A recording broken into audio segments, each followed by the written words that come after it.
I watched in silence as my wife's secret lover strutted confidently through the front gate of my home, his footsteps echoing arrogantly across the stone path I laid myself. He was completely unaware of the carefully orchestrated trap waiting for him just beyond the threshold. "You need to hear this," said Mark, leaning back in his chair with a half-smile, the kind that doesn't reach the eyes. His voice was steady, yet there was a subtle undercurrent of something darker. "You remember how everyone thought Lucas and Alina were the picture-perfect couple? Like something out of a magazine? The man had it all charmed that disarmed even the coldest room. A career managing upscale resorts in Santorini, and a wife who turned heads the second she walked into a gallery.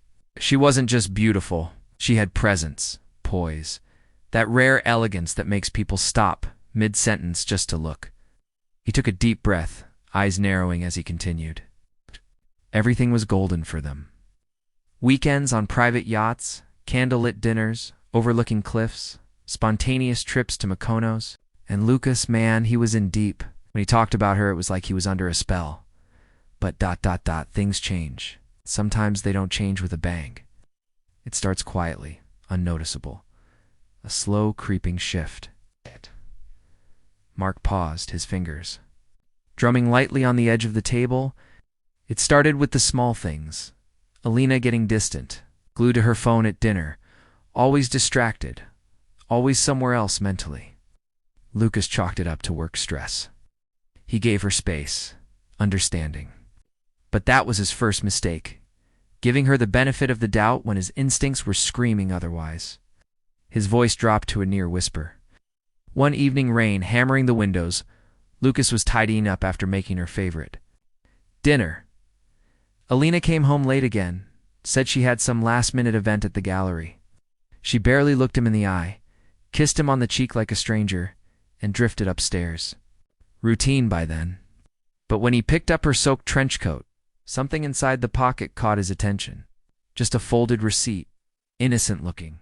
But Lucas said the weight of that paper felt like a loaded gun in his hand.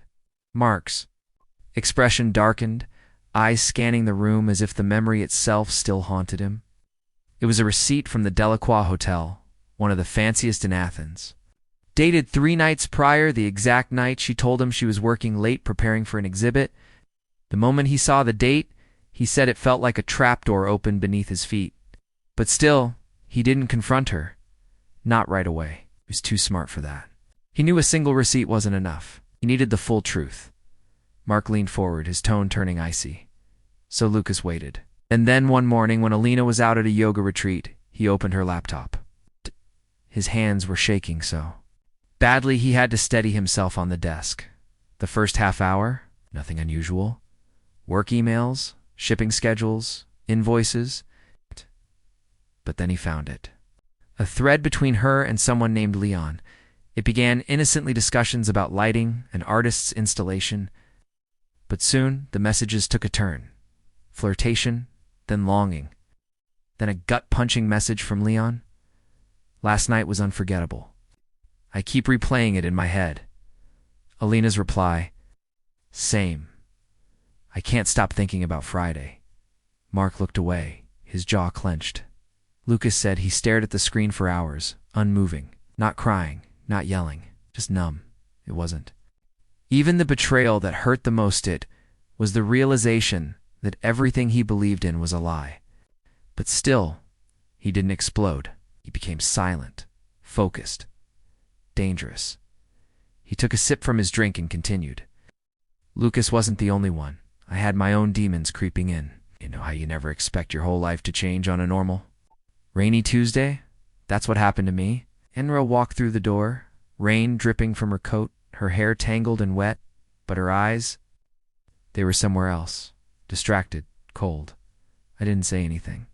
I was just tidying up the dining room when I picked up her coat. My hand brushed against something stiff in her pocket. Another receipt. Mark's voice went hollow. This one from the Avani Hotel in Berlin. Again, the date matched the same night she claimed she was stuck late at the gallery. My chest tightened so violently, I thought I was going to collapse, but I said nothing. I slipped the receipt into my wallet and watched her fall asleep beside me that night, peaceful like nothing had happened. The ceiling, my thoughts gnawing at me like rats in the dark. The intensity in his voice deepened. In the days that followed, the signs multiplied. The phone clutched tightly to her side. One-word answers, forced smiles, and those impromptu gallery trips that kept showing up on the calendar like smoke screens. I couldn't pretend anymore. I was living with a stranger. I had to know. Mark took a deep breath, the kind that signaled pain had long since turned into resolve. One morning, after Nora left for her so-called client meeting, I sat at her laptop. My fingers trembled as I typed in her password. At first, nothing. But then, in her sent emails, I found him Theo. She called him T. Their emails started out with artwork and ended with seduction. One message from him read, "Your skin still lingers on my fingertips. Can't wait to have you again," her reply. "Friday can't come soon enough." Mark blinked hard. You imagine reading that about someone you've built your entire life around? I was destroyed. But I didn't let it show. Not yet. I started connecting dots. I dug deep into Theo's life. Turns out, he was married. 2 children. A polished life. Corporate consultant.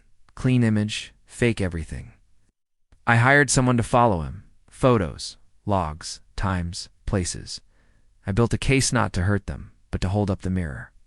He tapped the table, as if grounding himself. One weekend, I told Nora I had to fly to Valencia for a last-minute business summit. She barely reacted, almost seemed relieved. I kissed her goodbye and walked out the door, suitcase in hand. But I didn't go far. I parked 3 streets away and waited. As dusk fell, Theo arrived in a sleek black car, flowers in hand. Like some twisted scene from a romance film. Mark's tone turned razor sharp. He walked into my home like he belonged there, like it was his. I waited, gave them time to get comfortable, and then I unlocked the door. Quiet. Calculated. The living room was dimly lit. Music played low. They were curled up on my couch, sipping wine, laughing. When they saw me, the room went dead. Nora turned ghostly pale. Theo stood frozen, glass. Midair. He leaned back, expression unreadable. I didn't scream. I didn't throw punches.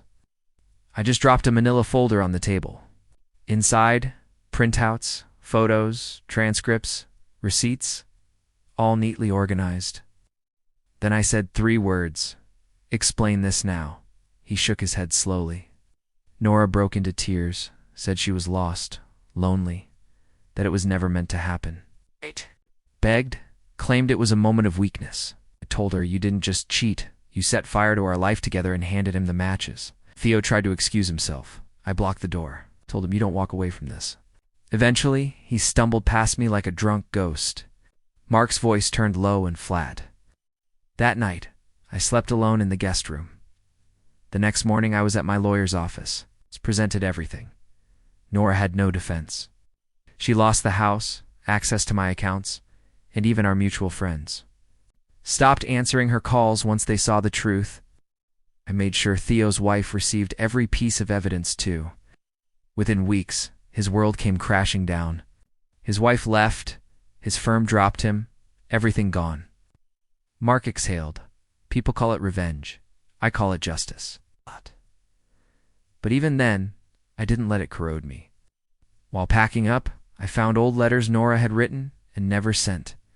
Pages of raw emotion, fear, guilt, apologies she never had the courage to voice.